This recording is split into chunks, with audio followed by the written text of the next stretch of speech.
નમસ્કાર, ગુજરાત ફર્સ્ટ સાથે હું છું ધ્રુવિશા. આપની સાથે સમાચારોની શરૂઆત કરીએ. રાજકોટના એટલાન્ટિસ એપાર્ટમેન્ટમાં આગ મુદ્દે તપાસ તેજ થઈ છે. આગનું કારણ જાણવા માટે એફએસએલની મદદ લેવામાં આવી રહી છે.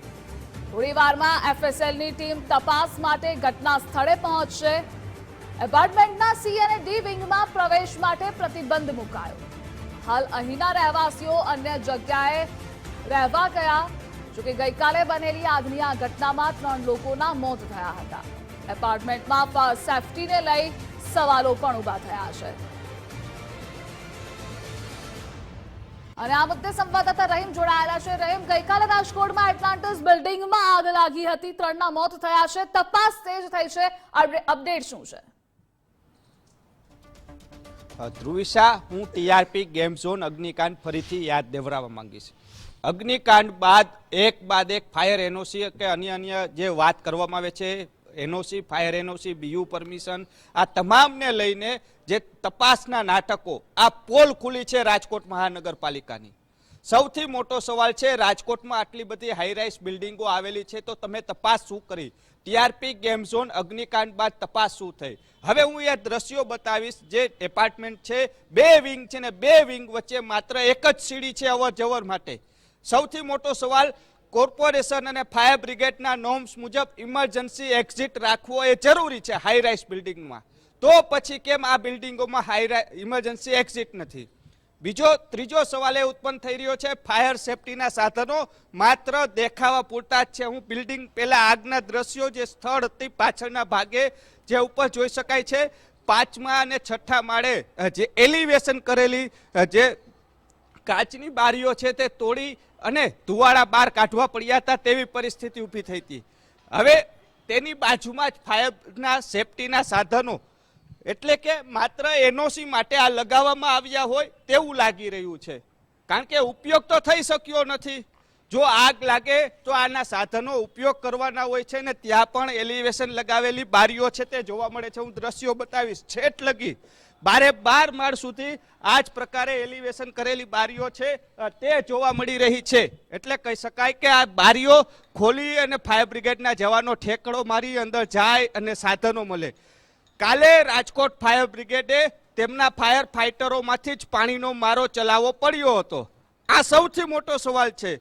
જો એપાર્ટમેન્ટની અંદર ફાયર સેફટીના સાધનો હતા અને તેનું જ પાણી મળી રહ્યું હોત ને તો ફાયર બ્રિગેડના સાધનોને જે નીચેથી 6ઠા માળ સુધી પાણીની લાઈનો દોડાવી પડી હતી તે દોડાવી ન પડત. આ સૌથી મોટો સવાલ ઉત્પન્ન થઈ રહ્યો છે. એટલે ફાયર સેફટીના સાધનો એટલે માત્ર શોભાના ગાંઠિયા સમાન. બિલ્ડરો અને ફાયર બ્રિગેડની જે અધિકારીઓ છે તેની સાથે ટેબલના વહીવટના કારણે ફાયર એનઓસી મળી જાય છે. પરંતુ જ્યારે ફાયરના સાધનોનો ઉપયોગ કરવાનો હોય છે ત્યારે ઉપયોગ થતો નથી, માત્ર શોભાના ગાંઠિયા સમાન. કારણ કે નોર્મ્સ એવો હોય છે, આગ લાગે એટલે લાઇટ વહી જ જવાની હોય. કારણ કે જીબી પીજીવીસીએલ દ્વારા લાઇટ બંધ કરે તો જ પાણીનો મારો ચલાવે, નકર ફાયરના જવાનોને શોર્ટ સર્કિટ થાય. પરંતુ જે ઇમરજન્સી માટે જે ફાયર સેફટીના સાધનો લગાવવામાં આવ્યા હોય છે તેમની મોટર માટે એક અલગથી જનરેટર રાખવાનું હોય છે કે જેથી તે શરૂ થાય.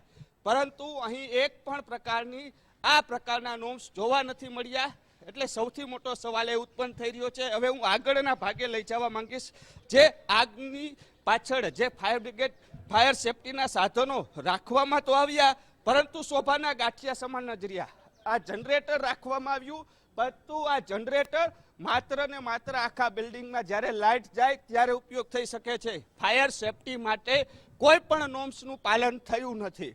ઇમરજન્સી એક્ઝિટ માટે થઈ સદનસીબે રાજકોટ મહાનગરપાલિકા પાસે હાઇડ્રોલિક સીડી હતી કે જે 12મા માળેથી લોકોને ઉતારી રહી હતી. એટલા માટે લોકોના જીવ પણ બચ્યા છે.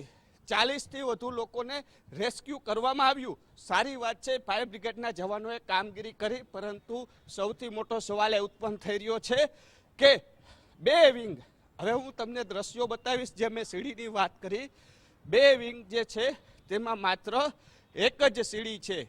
સૌથી મોટો સવાલ છે, જો તમે 2 બિલ્ડિંગો બનાવો છો અલગ અલગ તો 2 વિંગની અલગ અલગ સીડી હોય કે ઇમરજન્સી નીકળી શકે. પરંતુ આ આગે બંને વિંગ છે તેને રહેવાસીઓને ઝપેટમાં લઈ લીધી હતી. આ એક જ સીડી આ જોઈ શકાય છે. Lift number 1 C, lift number 2 અને વચ્ચે એક સીડી. આ પરિસ્થિતિ છે. તમે અહીંના રહેવાસીઓ છો સાહેબ? હા, ઉપર જવા માટે આ બીજી સીડી છે કે એક જ? અત્યારે આ વિંગની આ જ છે, પછી બાજુના વિંગમાંથી જવા છે. એમ નહીં, આ સી ને ડી વિંગ માટે આ જ છે, એક જ છે, એક જ સીડી એક જ છે.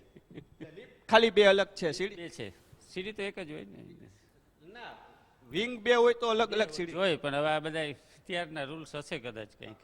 સાહેબ, ઇમરજન્સી એક્ઝિટ માટે કોઈ સીડી કે સગવડતા એવું છે કે નહીં? ના, નથી એવું કંઈ.